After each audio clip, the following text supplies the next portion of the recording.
General studies का section अगर आप लोगों ने आरआरबी एनटीपीसी एग्जाम्स पे क्लियर कर लिया तो समझो कि आप लोगों ने आरआरबी एनटीपीसी एग्जाम्स को क्लियर कर दिया। फ्रेंड्स, आज की इस वीडियो पे आप लोगों को सुपर ट्रिक्स बताने वाला हूं, सुपर स्ट्रेटजी बताने वाला हूं, जिस स्ट्रेटजी को अगर आप लोग फॉलो करोगे तो 100% 200% मैं बता रहा हूं आप लोगों का आरआरबी एनटीपीसी एग्जाम्स क्लियर होने वाला है। जनरल स्टडीज के सेक्शन के लिए आप लोगों ने कैसे प्रिपरेशन करनी है, कहां से क्या चीज पढ़ना है, एकदम थॉरो बताने वाला हूं फ्रेंड्स। ऐसी स्ट्रेटजी आज तक किसी ने नहीं बताई है और ना ही कोई बताना चाहता है। क्यों? क्योंकि कोई नहीं चाहता कि दूसरा भी कोई सेलेक्ट हो। तो फ्रेंड्स, ये वीडियो बहुत ही इंपॉर्टेंट है आज आपके लिए। पूरा देखना वीडियो को। जिन्होंने जनरल स्टडीज पढ़ भी रखा है ना, जिन्हें जनरल स्टडीज जीके पूरा आता है ना, वो लोग भी पूरा देखना कि कैसे प्रिपेयर करना चाहिए जनरल स्टडीज के सेक्शन को। फ्रेंड, अगर आरआरबी एनटीपीसी एग्जाम्स की मैं बात करूं तो आप लोगों को पता है सबसे इंपॉर्टेंट सेक्शन होने वाला है आप लोगों का जनरल स्टडीज का। क्यों? प्री और मेंस दोनों पे एक बहुत ही अच्छा जो चंक है वो जनरल स्टडीज का है। आप लोगों को पता होगा, ठीक है ना, कि 42% मार्क्स आप लोगों के जनरल स्टडीज के हैं प्री और मेंस को मिला के। तो जनरल स्टडीज अच्छी नहीं है तो एग्जाम क्लियर नहीं होने वाला है। तो कैसे आप लोगों ने प्रिपेयर करना है, सी मैं आप लोगों को बता दूं। हर कोई कहेगा आप लोगों को जनरल स्टडीज के लिए एनसीईआरटी पढ़ो,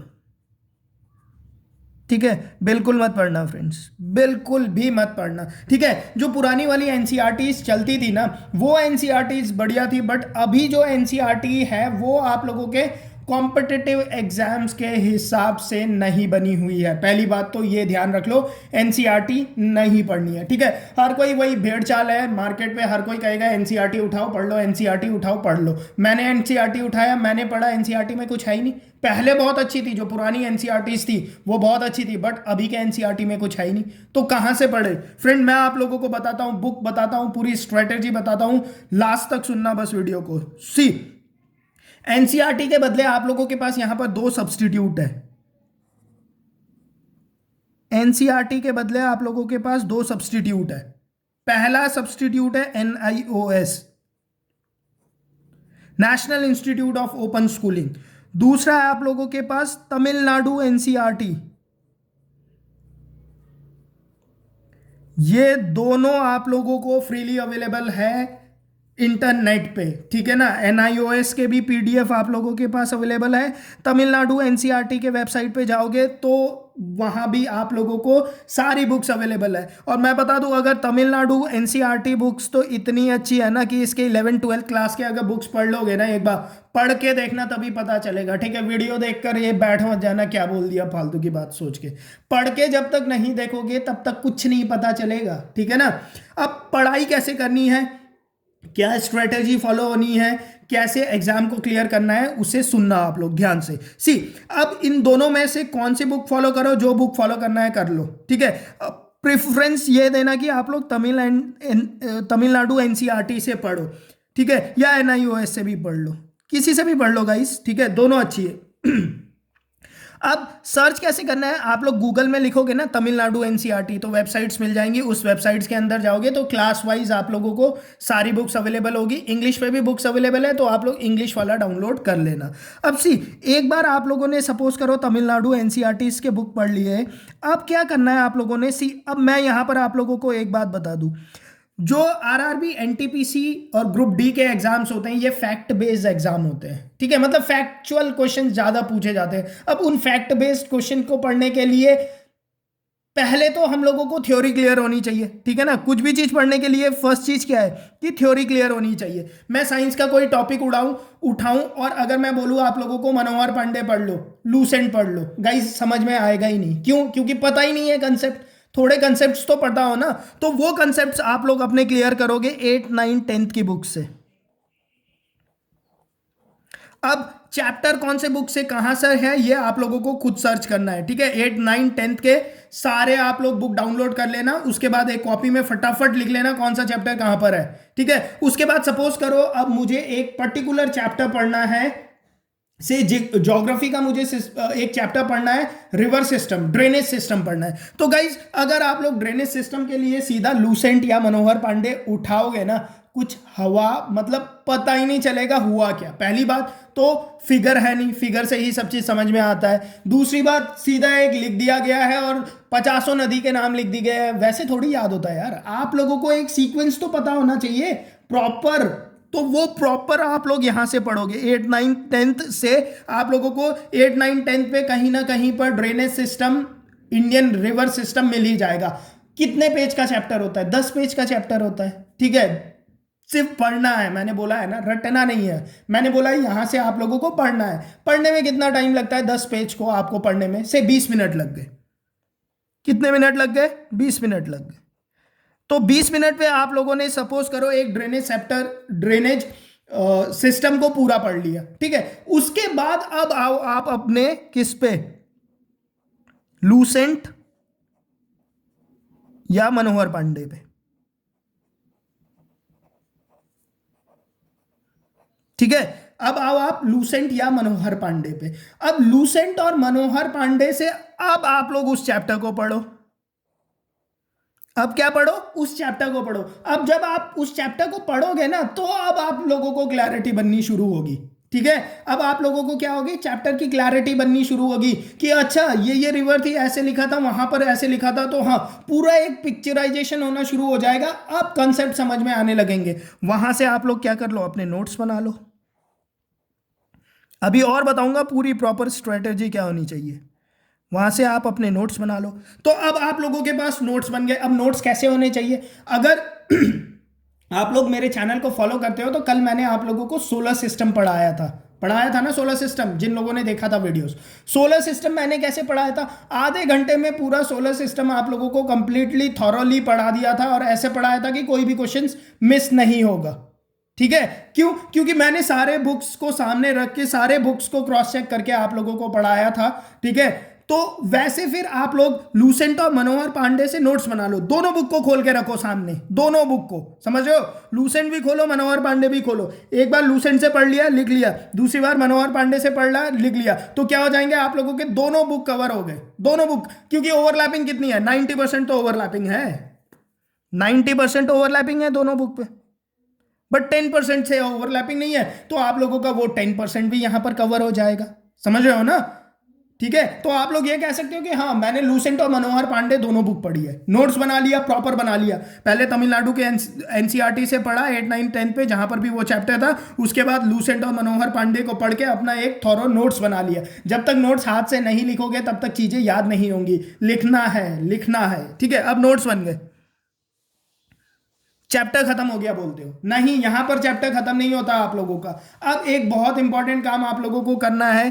क्या काम? ये करना है गाइस, इसके बाद आप लोगों ने एक ऑब्जेक्टिव बुक्स होनी चाहिए आप लोगों के पास, ठीक है। सब चीज पढ़ना है गाइस, सब चीज पढ़ना है। जब तक थॉरोली नहीं पढ़ोगे तब तक जीके का सेक्शन क्लियर नहीं होता अच्छे से। ये वो स्ट्रेटेजी है जिस स्ट्रेटेजी के तहत आप लोगों के फुल मार्क्स आते हैं, मतलब 90% आप लोग कैसे जीके में स्कोर करते हो, ये वो स्ट्रेटेजी चल रही है आप लोगों के लिए, ठीक है। 50% स्ट्रेटेजी अलग होती है, उससे कोई फायदा भी नहीं है। जब पढ़ना है तो पूरा 90-100% के लिए पढ़ना है। उसके बाद कोई भी आप लोग एक जीके की क्या करो, ऑब्जेक्टिव बुक उठा लो।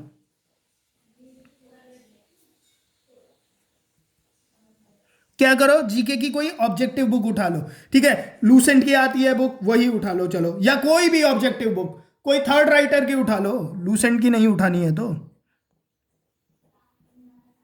लूसेंट की ऑब्जेक्टिव बुक उठा ली मैंने, या से अरिहंत पब्लिकेशंस वालों की उठा लो, ठीक है। अरिहंत पब्लिकेशंस वालों की उठा लो, ठीक है।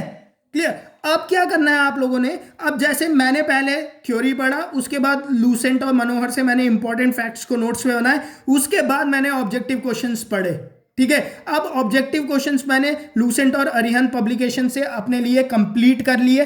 अब जाके यहां पर ऑब्जेक्टिव टेस्ट दो जरा। अब यहां पर टेस्ट दो, टेस्ट दोगे ना तो आप लोगों को पता चल जाएगा कि आप लोगों ने कितना पढ़ा और कितना आप लोगों का सही हुआ, ठीक है। और दूसरी बात, कभी कभी ऐसी बात होती है ना, जब हम लोग खुद पढ़ रहे हैं हम लोगों को पता नहीं होता कि ये चीज इंपॉर्टेंट है, बट जब ऑब्जेक्टिव क्वेश्चंस में उन्हें क्वेश्चंस की तरह दिया जाता है ना, तब हमें पता चलता है कि यार अच्छा, ये तो बहुत ही इंपॉर्टेंट बात थी, मैंने कैसे मिस कर दिया। समझ रहे हो ना? उसके बाद अगर आप लोगों ने मिस किया है उस चीज को तो दोबारा पढ़ो। क्लियर? तो इस तरह से एक सर्कल बनाओगे ना आप लोग, तो ये समझ के चलो कि आप लोगों के जनरल स्टडीज के सेक्शन पे जितने क्वेश्चंस आ रहे हैं, ये एक चीज के लिए स्ट्रेटेजी नहीं है। पॉलिटी आप लोगों ने ऐसे ही फॉलो करना है, ज्योग्राफी आप लोगों ने ऐसे ही करना है, इकोनॉमिक्स ऐसे ही पढ़ना है, हिस्ट्री ऐसे ही पढ़ना है, समझ रहे हो ना? सब चीज ऐसे ही पढ़ना है, ठीक है? साइंस ऐसे ही पढ़ना है, आप लोगों ने ऐसे पढ़ना है। क्लियर? अब आ जाते हो guys current affairs. Current affairs के लिए क्या करना है? सी, करंट अफेयर्स पे भी बहुत क्वेश्चंस आते हैं।